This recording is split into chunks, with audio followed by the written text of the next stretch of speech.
Large bonfire lit for a traditional event, and then a man who herds goats begins to walk his flock around the fire. Once, twice, thrice. And then he steps away. But the goats keep going. Round and round they go. No leader, no destination. Just movement for the sake of movement, blindly following the one ahead. And suddenly, it's not just a circle.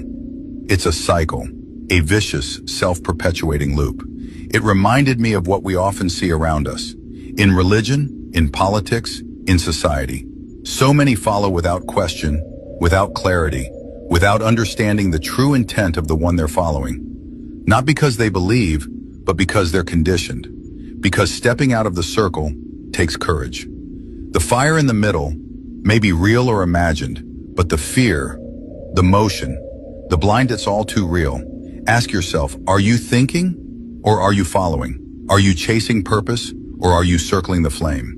If this made you pause, subscribe, share it to someone who needs to hear this video.